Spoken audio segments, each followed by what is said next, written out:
Let's get this party started.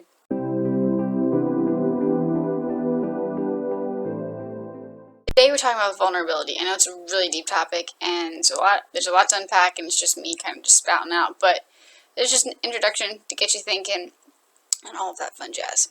Just to approach the topic, vulnerability, and okay, so right now it's fall.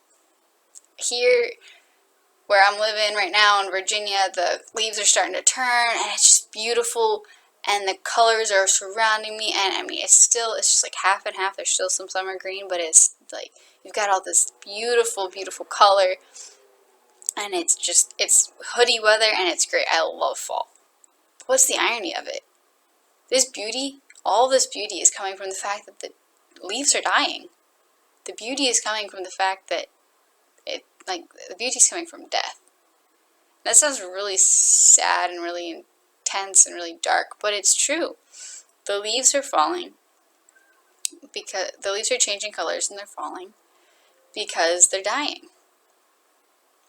The trees are losing their main source of nutrients in life as they go into the state of hibernation and everything. As the trees lose their leaves, they're left just naked and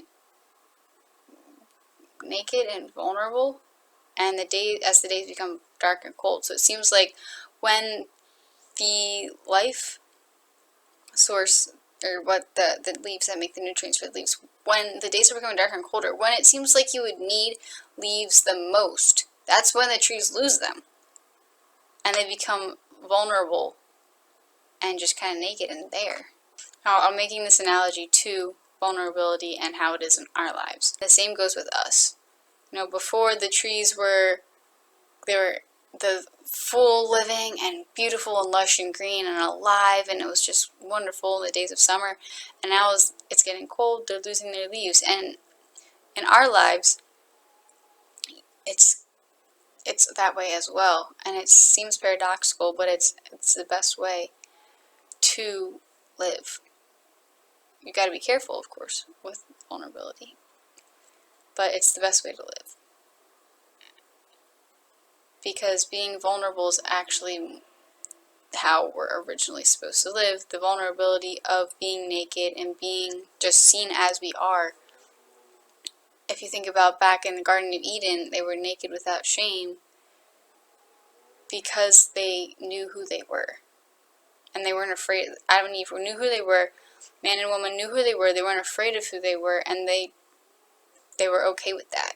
So it's kind of crazy as we go into hoodie weather and as we go into the dark weather, where we just start putting more clothing on because it's cold and we want to stay warm, as we're kind of hiding, we're not hiding our bodies, but as we're just layering on to stay warm, it's the opposite of the natural cycle where they lose their protection, they lose their nutrients. So where am I going with all of this?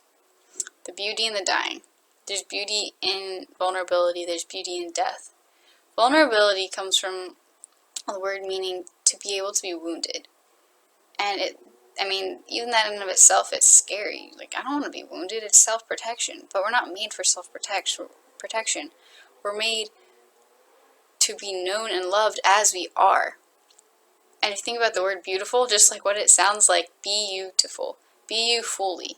Be you fully. Be the reality of you. And right now, the reality of you might be messy, but that's okay. The reality of you it's messy, it's broken, because we're all fallen human beings, and nobody likes to have that nobody on the surface level wants that part of themselves to be seen. But don't we all yearn to be seen as we are? Nobody likes to actually just hide everything. Everybody longs to be loved as they are, broken and wounded and everything. So being vulnerable means opening your heart to receive and also to give. And Christ is the same. Christ is the ultimate example of vulnerability. If you look at Christ on the cross, we have these, all of our crucifixes have Jesus wearing a loincloth. But the reality of the crucifixion was Jesus didn't have anything on. completely naked. He was completely wounded, completely vulnerable. He was naked, he was dirty, but yet it's the most beautiful thing ever. Just this gift of self-sacrifice. And the same thing with the Eucharist. He's there in the appearance of bread and wine, in the appearance of food. He's just there waiting for us to come to him. But he's so vulnerable, he's so able to be wounded, because who knows, like, people disrespect him all the time. And of course that's it's heartbreaking and so disrespectful, but it's just a Lord's availability. Mother Teresa says, if you look on the cross, you see how much he loved you then. If you look at the Eucharist, you see how much he loves you now. And seeing a vulnerability and this risk of love go hand in hand. But you can't be vulnerable on your own. That's the thing. If you think about what it means to be vulnerable, able to be wounded, that's a passive thing. You're receiving it because there's somebody else involved. I mean, if you look outside, one tree changing color, one tree's leaves, dying leaves, are beautiful just alone. But if you look at a forest or a mountain range, and I live in the Shenandoah Valley, and so I'm just surrounded by mountains, it's even more beautiful when it's together. It's even more glorious. And even Christ didn't suffer alone. On the cross, he had Our Lady, he had Mary Magdalene, he had John, he had other women there, and he was vulnerable with other people. Other people were there suffering with him, and letting other people into your suffering. Now, I'm not saying you be vulnerable with everybody, because it's very, I mean, you don't want to, everybody doesn't need to know everything, definitely. But being able to do that with the people that, like, just realizing it's okay to be vulnerable with people. Dorothy Day, her autobiography is called The Long Loneliness. And she says in her autobiography, she says, community, that was the social answer to the long loneliness. Aren't we all so lonely? Everybody knows it. Everybody knows that nowadays loneliness is more prevalent than ever. And community, this community of being one. Community with unity.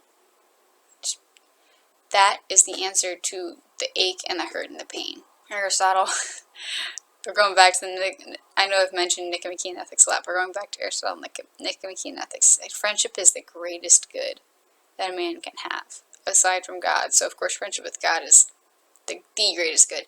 But friendship on this earth is the greatest good that anyone could have. I'm going to read this quote about vulnerability in community. Yes.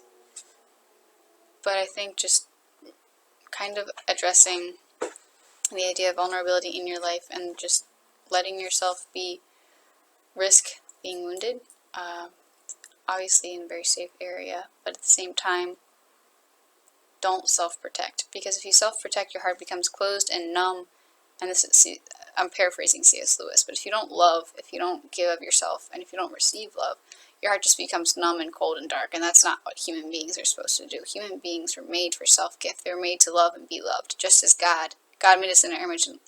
God made us in his image and likeness, which is relationship, which is giving and receiving love. And vulnerability is definitely part of that. This is from Henry Nouwen. He says, fruits come from weakness and vulnerability. And fruits are unique. A child is the fruit conceived in vulnerability.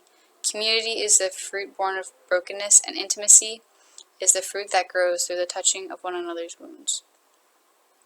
Let's remind one another that what brings true, lasting joy is not successfulness, but fruitfulness. Fruit is a result of unity. It's a result of community. It's a result of living together with another person or another group of persons. And vulnerability is part of that. Being in a relationship reveals a lot about who you are as a person and who the other person is. And we're all supposed to be fully alive. And to be fully alive, we need to give and receive love. That's my challenge to you. Just address the idea of vulnerability in your life. Kind of just see how you react to the idea of being vulnerable. Because that in and of itself says loads. Just how you react to the idea of being vulnerable. Look at yourself with love. That is, look at yourself with God. And if you're invulnerable with anybody, be vulnerable with God first. And then ask Him, hey, who should I be vulnerable with on a human level? Because God gave us human beings. Man is not an island. God gave us human beings for a reason. Other human beings in our lives for a reason. So be honest with God. Be vulnerable with God. If somebody asks God, what is Jack like? What would God say based on what you've told him? And then ask our Lord, ask God, okay, who can I be vulnerable with on earth? And if you don't think there's anybody, ask Him to send somebody. Because He will. He will. He will provide. And He loves you.